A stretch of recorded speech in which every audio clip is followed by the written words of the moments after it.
सिंह आपको एक डिजीज है कॉमन कोल्ड, इसके बारे में बता रहा हूँ। ये डिजीज एक वायरल डिजीज है और इसमें कोल्ड से स्टार्ट होकर फीवर तक पहुँचती है और जो इन्वायरमेंटल जो टेम्परेचर होती है वो कोल्ड एरिया में होता है। वो ज़्यादा कोल्ड नहीं, जैसे कि 25 डिग्री से लेकर के 32 डिग्री सेंटीग्रेड के इन्वायरमेंट के टेम्परेचर में ही ये बीमारी होती है जनरली। ज़्यादा कोल्ड में भी नहीं होता है, ना ज़्यादा हॉट में होता है, तो इसलिए इसको हम लोग कॉमन कोल्ड बोलते हैं। सबसे पहला चीज़ कि ये डिजीज जो होता है वो रेस्पिरेटरी ट्रैक्ट को ही इन्वॉल्व करती है। तो रेस्पिरेटरी ट्रैक्ट जो आपको मालूम होगा कि जैसे नोज से लेकर के और नोज, थ्रोट एंड यहाँ पे लंग्स, तो यहाँ से लेकर के अपर रेस्पिरेटरी ट्रैक्ट यहाँ से यहाँ तक है और इसको बोलते हैं लोअर रेस्पिरेटरी ट्रैक्ट। तो इसका मतलब कि ये रेस्पिरेटरी ट्रैक्ट पे अटैक करने वाले ये डिजीज हैं। तो इस कॉमन कोल्ड में जनरली 3 तरह का वायरस अटैक होता है। सबसे पहला आता है राइनो वायरस। राइनो वायरस का अटैक नोज तक ही रह जाता है, नोज से लेकर के मुश्किल से यहाँ तक जो बना रहे हैं, इसका मतलब कि नेजोफेरिंक्स तक जाता है ये। दूसरा जो आपको आता है वो है इन्फ्लुएंजा वायरस। इन्फ्लुएंजा वायरस देखिए नोज से स्टार्ट होकर के और कहाँ तक जाता है, ये थ्रोट तक जाता है, याद रखिएगा, है ना। नोज से लेकर कहाँ तक, थ्रोट तक। और तीसरा है कोरोना वायरस। ये नोज से स्टार्ट होकर और कहाँ तक पहुँचता है, लंग्स तक जाता है। यानी कि तीनों के बारे में समझ में हो गया, ग्राफ में समझ में हो गया कि राइनो का अटैक नेजोफेरिंक्स तक, इसका अटैक थ्रोट तक और उसके बाद लंग्स तक। अब क्या होता है कि सबसे पहले आते हैं मोड ऑफ ट्रांसमिशन। तीनों का मोड ऑफ ट्रांसमिशन सेम है। राइनो का मोड ऑफ ट्रांसमिशन भी क्या है, ड्रॉपलेट है। हम लोग इसमें थोड़ा सा समझ पार्ट समझ में आ गया होगा। हम लोग क्या चलते हैं थोड़ा सा हम लोग कि इसका मोड ऑफ ट्रांसमिशन क्या है, ड्रॉपलेट, ठीक है। तो ड्रॉपलेट, राइनो का भी ड्रॉपलेट है, इन्फ्लुएंजा का भी ड्रॉपलेट है और कोरोना का भी ड्रॉपलेट है। तीनों क्या होता है, तीनों ड्रॉपलेट अटैक करता है। ड्रॉपलेट होता है कि एक पर्सन से दूसरे पर्सन, उससे क्या होता है, फैलते चला जाता है ये। दूसरी बात है कि जो राइनो होता है ये ज़्यादा स्प्रेड नहीं करता है, इससे ज़्यादा स्प्रेड कौन करता है, इन्फ्लुएंजा। और इन्फ्लुएंजा ज़्यादा स्प्रेड करता है कोरोना। यानी कि जो ट्रांसमिशन रेट जो होती है ना, वो सबसे कम किसका है, राइनो का, उससे ज़्यादा इन्फ्लुएंजा का, इन्फ्लुएंजा ज़्यादा इसका। तीसरा आता है फिर इंक्यूबेशन पीरियड।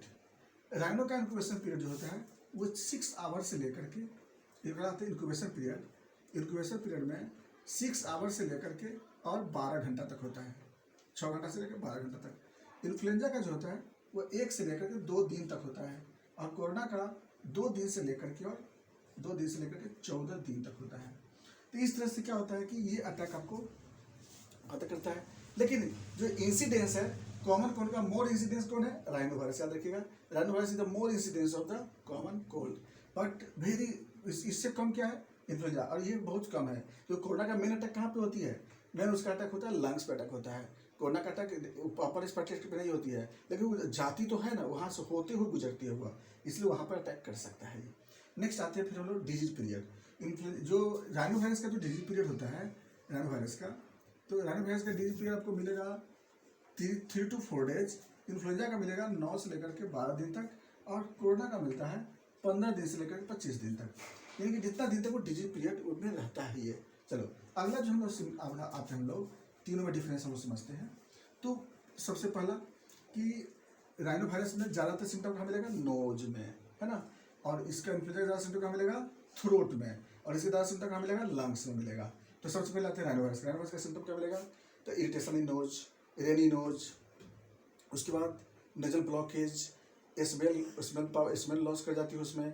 उसके बाद आई में कंजेशन होगी, आई रेडनेस होगी, फीवर होगी, हेडेक होगी। ये किसे मिलेगा, राइनो वायरस में। इन्फ्लुएंजा में क्या होगा, इसमें भी क्या होगा, रेनी नोज देखिए होगा, लेकिन उतना नहीं होगा जितना कि राइनो वायरस में था। तो राइनो वायरस में रेनी नोज ज़्यादा होता है, इन्फ्लुएंजा में कम होता है, कोरोना में बहुत कम होता है। तीनों का डिफरेंस होते जाएंगे। नेजल ब्लॉकेज राइनो में बहुत ज़्यादा, इसमें इससे कम, कोरोना में एकदम न के बराबर, बहुत कम होता है इसमें। Third, nasal pain rhinovirus में ज़्यादा होगी, इन्फ्लुएंजा में कम होगी, इसमें बहुत ज़्यादा होगी। अगला थ्रोट इरिटेशन राइनो में रेयर होगी, इन्फ्लुएंजा में वेरी कॉमन और कोरोना में कॉमन। और अगला आता है फीवर, राइनो वायरस में रेयर, इन्फ्लुएंजा में कॉमन और कोरोना में कॉमन, इसमें फीवर आपको होता है। हेडेक राइनो वायरस में प्रेजेंट 4+ में प्रेजेंट होती है, इन्फ्लुएंजा में प्रेजेंट होगी, कोरोना में अब्सेंट रहती है या फिर रेयर रह सकता है वो। कंजक्टिवाइटिस राइनो वायरस में कंजक्टिवाइटिस नहीं होता है, इन्फ्लुएंजा में कंजक्टिवाइटिस होती है, कोरोना में नहीं होती है। नेक्स्ट न्यूमोनिया राइनो वायरस में नहीं होती है, बहुत रेयर होता है, बहुत रेयर। इन्फ्लुएंजा में कॉमन और इसमें वेरी कॉमन, वो तो होता ही है ना, मैंने अटैक ही करता है उसके ऊपर। नेक्स्ट अगला एपेटाइट राइनो वायरस में नॉर्मल, इन्फ्लुएंजा में डिक्रीज और इसमें सीवियर डिक्रीज, ठीक है ना।